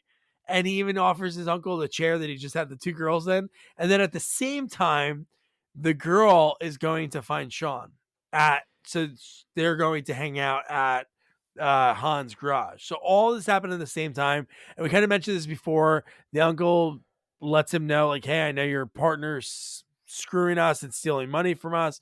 Are you going to take care of it? And then we get, well, I didn't expect this. I remember Han dying. I remember that was a big thing with the franchise. Even though I saw this movie, not in the movie theater, but when it first came out, I don't remember who died or what it was. I just remember listening to How Did This Get Made? And they were like, yeah, how's Han still alive? Because he died in Tokyo Drift. And I didn't expect like the way it was happening, like his buddy pulling a gun on him, like that first part of it. Yeah. So, but it also shows you, just to backtrack a little bit, shows you how powerful the uncle is because DK it gets nervous around his uncle. And the uncle doesn't have really respect for DK either because he's like, what are you wasting your time with this kind of stuff constantly? And DK like panics all the time. Like I feel he's like that like rich guy who has a company and makes his son, like run the business, but is incapable of doing it. Kind of like a Tommy boy. Kind of like Tommy Callahan. Yeah, exactly.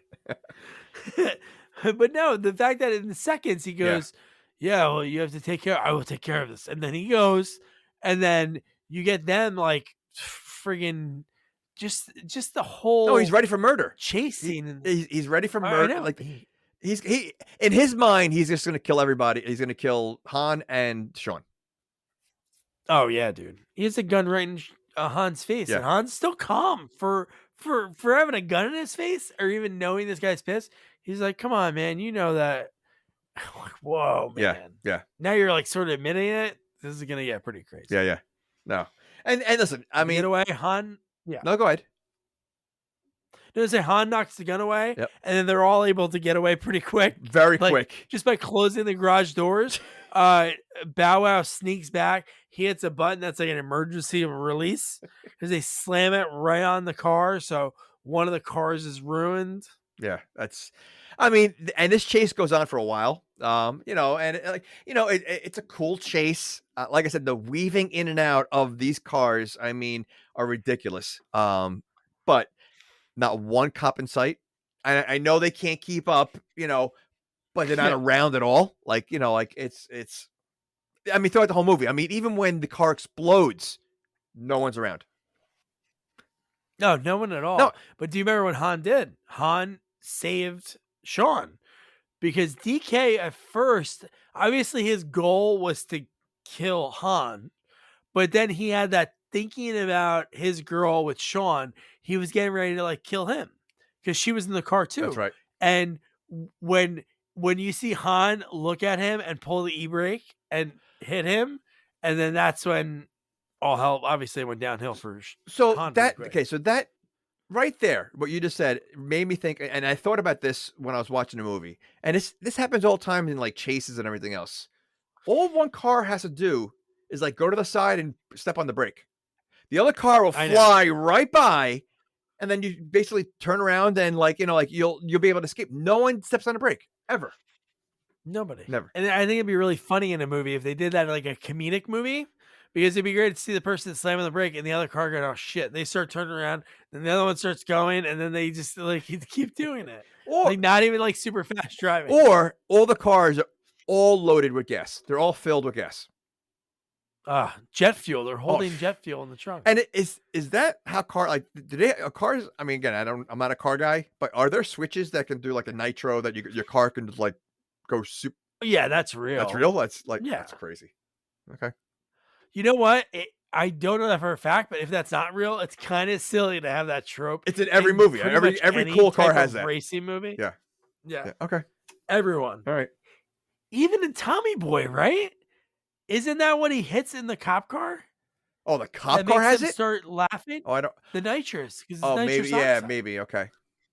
Remember Rude Roads? That's right. Rude. Well, I knew Jackie Chan's car in Cannonball Run has those. Yeah. It also It also goes up in the air. So I would hope. I know there's a lot of tropes that are just tropes and something that is in the the annals of film history. Did you say annals of film? Annals. Oh, I thought you said annals of film. No, where's you're thinking about the Japanese hooker and her business that she has. Right. But I'm sorry, the dad who's the pimp. But no, so you get Han basically like saving the day. And then the way he dies kind of weak because everything's kind of slowed down, and then he drifts, and then he gets hit by another car, right? Yep. He doesn't get hit by any of the other bad guys. It's just like an accident, and he flips a bunch of times. And like you said, you see him like sort of alive. He still and then- like has a seatbelt on, like, and he's like stuck in that seat. First of all, Yeah. you're right. It is a lame way because he literally weaved in and out of these cars. Didn't get hit once, but he does a little drift at the end and hits that car and crashes and flips over. Like, it was like a weaker way to do it, but yeah, there's no way he's escaping that.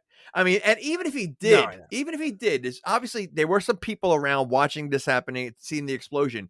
You're not going to see him crawl out of there if he did escape. Yeah. Like, and like, what did he went? He went to hiding right away.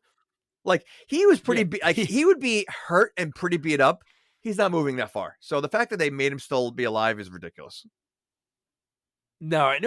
The fact, I know it makes no sense. And we'll talk another reason why it makes zero sense that they say this movie in the timeline is like later, because there's one big glaring reason why this could not be, just because of technology advancements. We'll talk about that in a little bit. So then you get the dad. So they go back to the house. Him and the girl. He's like, "I'll explain everything to my dad." Blah blah blah. And for some reason, he doesn't have a key. Well, he can't just walk right in, so he's waiting and waiting. And based on his waiting. father's house, he probably doesn't even have a lock. It looks like he lives in a shed, so it's the door probably doesn't even close, and he could probably just walk right in. No, I thought it was kind of crazy that dad locks his son out, even though he knows his son isn't coming home because he's bunking at Hans. Well, maybe he had a prostitute in there. That is true. I mean, it wouldn't be the first time. There was a sock on the door. But then DK shows up and he's like, "You're coming with me." And there was like a little bit of a fight. There was just not enough of that. I really wanted one fight, because obviously the newer movies, I think, spoil me with the trailers. Right. Because I'm like, there's at least some fighting, but nothing. He pulls the gun on him. He says, "You're coming with me." And then, dad somehow, is he a ninja? Because nobody heard him. DK didn't hear. Not even heard him. No one saw him. No. And again, this is something you see all the time in movies. Like, someone has a gun on someone, and someone appears, does the Scooby-Doo, and somehow is right there. No one heard them or saw them do it. Yeah. So then she right away just says, "No, stop. I'll go with him. It's fine, Sean." Sean doesn't want her to go. They leave.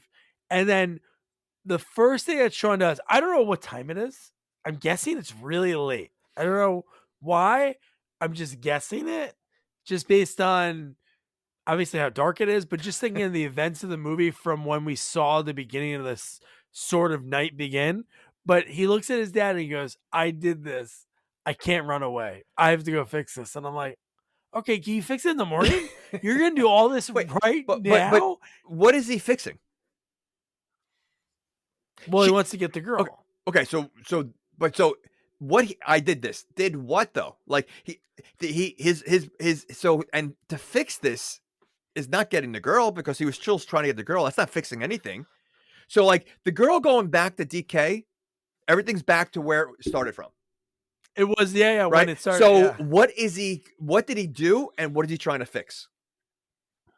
It's true. All he really did was return the money that Han stole. Okay. That was, okay, guess what? That fixed it. That's all it was. Wait a second. At that time, he didn't have the money. Bow Wow didn't give him the money yet. No, he didn't. No. He had no idea what he was doing. That's what I mean. So when he told his dad, "I have to fix this," I was like, what is he trying to fix? Because to me, it's more about a revenge thing than anything else. I mean, he's upset about Han. So, I did this. Fine. He got Han killed. I need to fix this. I'm not sure what the fixing is. Yeah, you're right. Because if he never if Sean did not exist in Tokyo, everything would be like it is right now. Yeah. Han would be alive, maybe. Han would be alive. Probably not. Han wouldn't be alive. Well, no, Han wouldn't be alive. They're going to find out eventually that he's stealing money. So yeah, Han would be dead anyway. So, which he's not dead anyway, so it doesn't matter. But, but yeah, I mean, so like, and the father is just going to let him go. Like, he's like, "All right, son, let me go." He would be like, "All right, son, listen, I have a military background. Let me go with you." No, go ahead. Go to the gang's hideout with the Godfather by yourself. And, I mean, really, go where the guy was about to kill you. Go ahead. Go by yourself. Go ahead. It's okay. Yeah. You just had a gun to your head, son. I'm gonna go back in and finish off what I was working on in there, and then Listen, I got a woman waiting for me in the bedroom, so just go ahead. It's fine. Go ahead. Yeah. And then when you get back, you can sleep in the bed. I won't change the sheets, any of that. But no, you're right. Like the dad had a gun. He could have been like, "Here, take this." And he's a military guy. Crazy, And not for nothing. You don't think the guy, if military, he could call some of his military buddies. Hey, listen, we got an issue right here. Let's just go with my son, make sure he's okay, and go together. Why does he have to go alone? No, you're right. Couldn't make a call. He could have made a call to tip someone or again, off. just go with him at least. Like you're like it doesn't again. I need to fix this. I did this. I need to go alone. None of it makes sense. Okay. And again, a lot of this he's 17 years old. So, I mean, 17 years old, he's going to let his son just go in the middle of the night to a city he doesn't know with no directions. Wait a second. I just thought of this. So he's 17 years old and he's into street racing. He probably just got his license. Because you get your permit at 16. So how long has he been street racing? Because was he street racing without a license? Like, maybe, and then just the way the mom was like, every time he got in trouble, we moved. So every time he got driving, but he's 17. Racing, oh, we gotta go. So that means he literally just got his adult license. Yeah, it'd be funny if he still had his permit. Yeah. Oh my god! But yeah, so the first thing he does is he's like, "Let me find Twinkie." He finds him. And he's trying to explain to him because Twinkie's like, "Let's get out of town. I know some people, blah, blah, blah, blah." And then he's like, "No, I got to make sure I take care of this." And he goes, "Han left something. I think you should have it." And no way would Twinkie do this. No way. How much money was that? Well, he is hesitating. He does hesitate. Even Sean goes, "Are you sure you don't need this?" And he's like, "Nah, man, you need it." Because again, I didn't know what was going to happen. Like, what did you think was going to happen with the money in this part?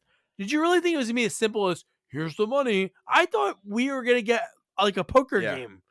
I don't know why. I thought there was going to be something that he was doing with this money besides just handing it. Let me ask you this. So the money was hidden in the car, right? Like in the side of the car? Yeah. What if the car like got in an accident and like blew up like the other car? Why would you hide your money in there? Maybe the rest of the cash was in the other car. But I mean, is that the smartest? I'm assuming because of all the cars that are in this movie, a lot of cars get stolen. Also, like to me, that would be the last place I would want to hide money. Would be in a car that's constantly, being around people that are just stealing cars or cars blowing up. And drifting. You hit the wrong thing. Bumper falls off. Money flies. Yeah, that's a bad. I don't know why he would hide it in the car. It's so stupid. Yeah. But no, the fact that he gets the money, he goes, "This is what I want to do. I'm going to go there and I'm just going to walk right in." That's it. No plan, no real cool plan, or like thought out. He goes, "I'm just going to go there and walk right in." No fear. And you know what? No fear. He's walking into the lion's den by himself. And again, not to say it again, but he's 17 years old. He's 17. And he goes, "Konnichiwa." Just the way I couldn't even imagine, like I can't do a good Southern accent, but I can't do Japanese. But the fact that he was able to blend those two, the way he talks to the uncle is hilarious. Okay. So obviously in the beginning of the movie, he doesn't know any Japanese, right? So let's just say, for argument's sakes, this is longer than a week, which I don't think it was a week anyway. Yeah, there's no way it's a week. Yeah. So maybe hanging out with the girl, he learns a few words here and there. He has full, detailed conversation with the uncle in Japanese. Yeah. Where the heck did he learn that? Ridiculous. Well, it's funny because, again, in this movie, when it's like something serious, they speak in Japanese. When it's not, he speaks in English, because even before he speaks he says like hi. He like greets him in Japanese. And then he goes, "I know me and your nephew, we're real dumb, real reckless, causing a lot of trouble. And I'm sorry for that." And then he goes into Japanese. Well, you do see that a lot in movies too. So, yeah. Oh, no, I know. But okay, so here's another thing I thought of when I was watching this. So you have the uncle who's clearly a grown man and the godfather of this, but his crew is a bunch of like 20-year-olds. There's not one there's adult. 20-year-olds, but then no, in the uncle's crew. Yeah, I didn't see any adults. There's the big fat bald Asian Oh, guy. Remember, because they tricked us. Remember, there was 2 other Asian guys that got out first, and then we saw the main guy. Okay, so he has in 2 the white guys. suit I mean, and like hat. most of his crew is a bunch of 20-year-olds that race cars. Cars. Yeah. Okay. How tough? How big of a godfather is this guy really? If his crew is a bunch of 20-year-olds that race cars. Well, how big is he, and how smart he is that he approves of this silly race? What's the race for? It's like a WWF match from the 90s. Loser has to retire. Get out. Right. So, like, why would the uncle agree to this? Like, what is he gaining from this that the loser has to leave town? Because the town's not big enough for both of us.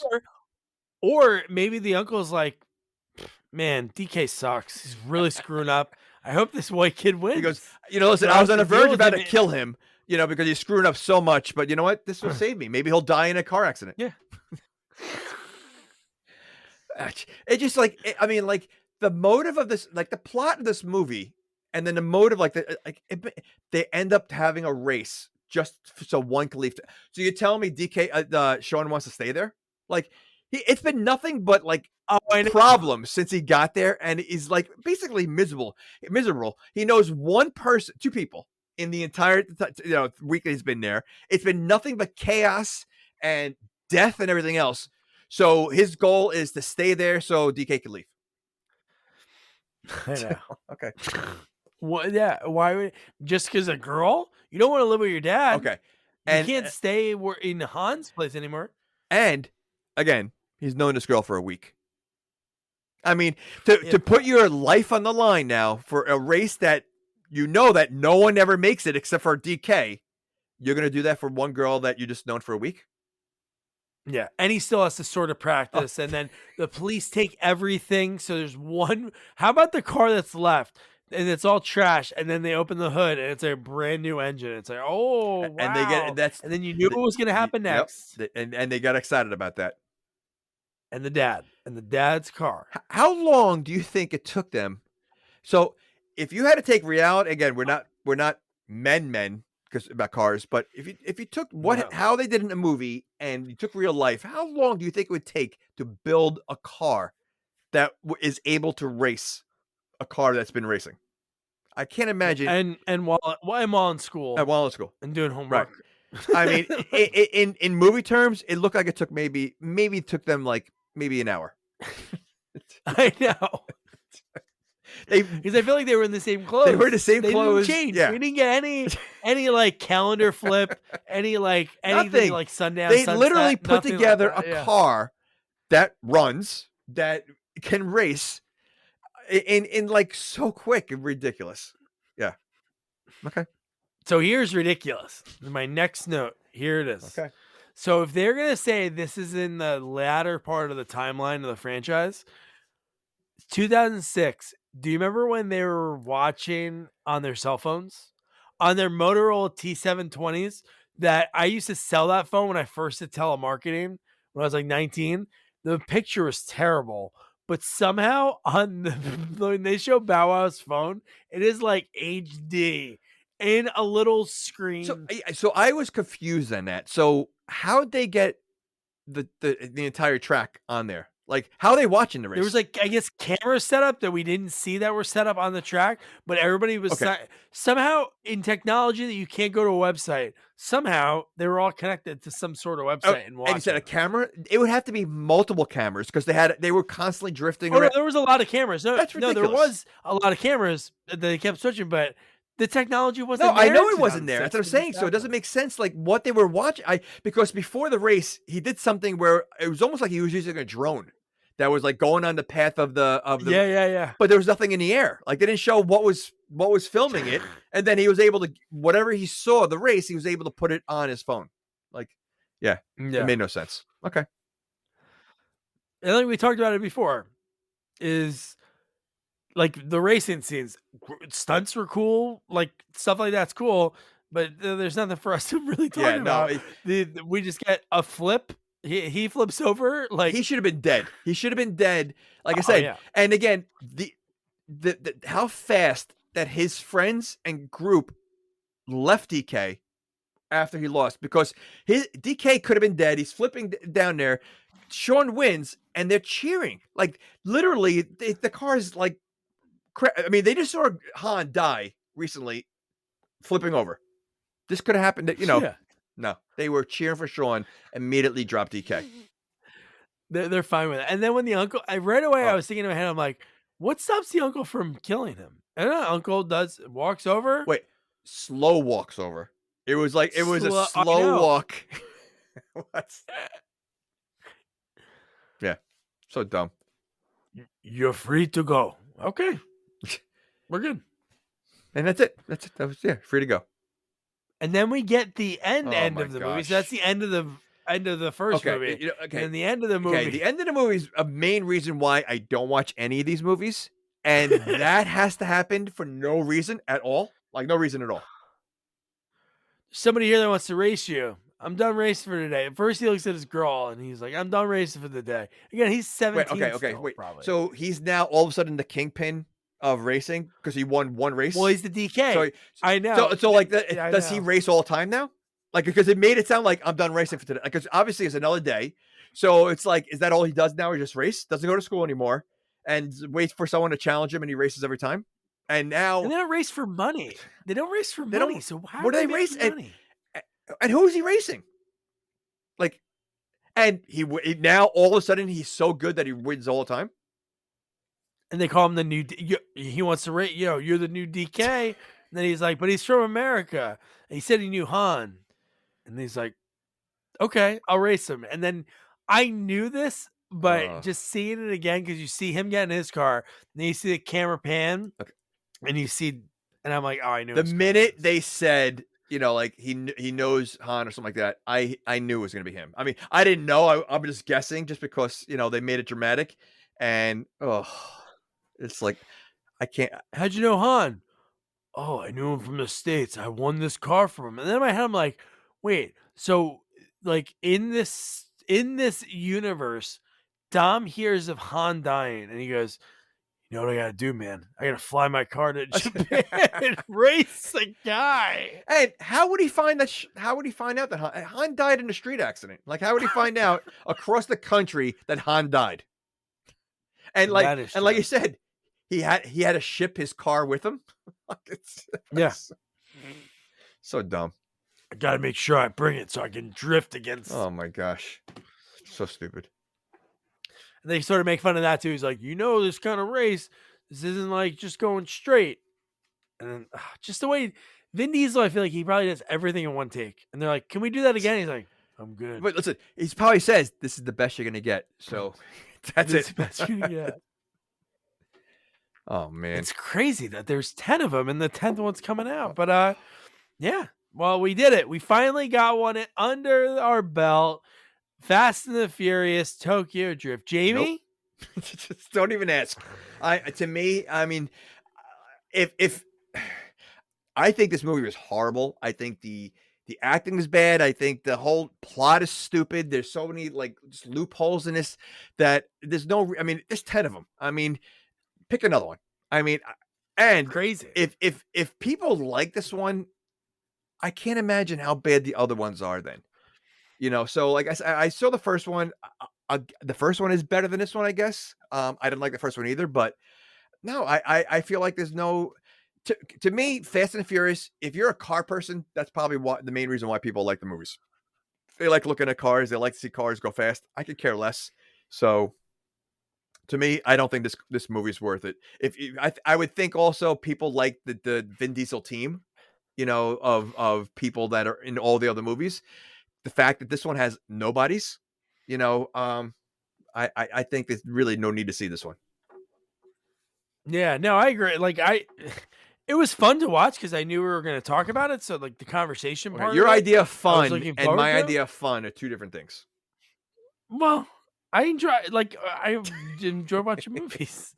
But no, there was like some parts that I enjoy. Would I tell somebody to watch it? No. Okay. But I would be interested. I need to look at some lists of where this ranks against the other 9 films that are already out. I can't believe I just wonder where that would fall in it. But is the 10th one coming out? So You might have to do one of the later ones. Maybe the ones with The Rock. One of the Rock ones. Honestly, I'd rather see the one with Jason Statham.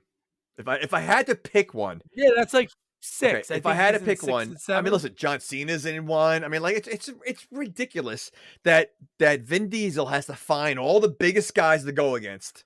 Like, I mean, come on, Vin Diesel. Well, it's like the Expendables. It's like the Expendables, No. but with actors that are at least with the Expendables, like it's different. No way. I like the Expendables.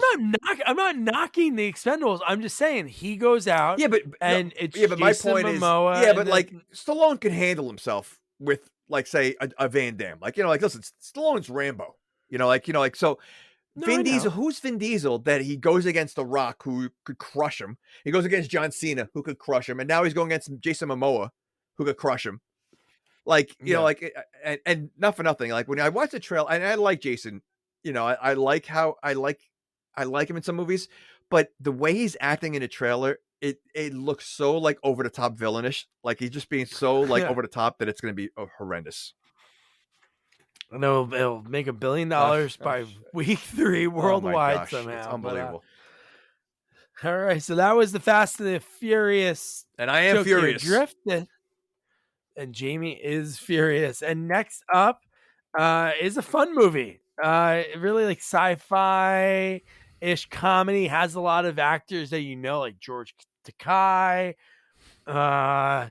Man, and I had a lot of fun watching it. Like the people in the first one were really good. And when I talked to the director, Sam Irvin, he filmed them back to back. So, man, Sam right now is like the go-to when it comes to like Hallmark and like Lifetime movies. He has one that comes out actually, I think it's next Saturday. So, and when Jamie first connected me with him, he was going to film it and we just couldn't connect right away, but it's Love in Zion National, a national park romance. This guy is doing all these movies. And then before then, he was doing a lot of full moon movies. So Oblivion 2, which is the movie that we're going to be doing, that's full moon. He also directed Elvira's Haunted Hills. And as we're recording this right now, him and Elvira, Cassandra Peterson, are in Romania visiting all the spots that they filmed the original movie in, which I think is so neat. And Sam was great, man. He has a great book out. I'll make sure to put it in the episode notes. Just his love of horror has been forever in his life. So some of the stories he has about some of the greats, man. Vincent Price, the story about, him and his relationship with him was like, man, so cool. And just some of the people that he worked with over the years. Lots of fun. Sam, lots of energy. I love talking with Sam. But so Oblivion 2 is gonna be fun. We're gonna make my buddy Nick, who I make him watch all the weirdest movies, and he's so down for it, which is awesome. So that'll be up next. But first, obviously, Director Sam Irvin next week. So don't forget to review, rate, share our podcast. Follow us on all social media at Sequels Only. And don't forget to check out our website, sequelsonly.com. Good night. Good night.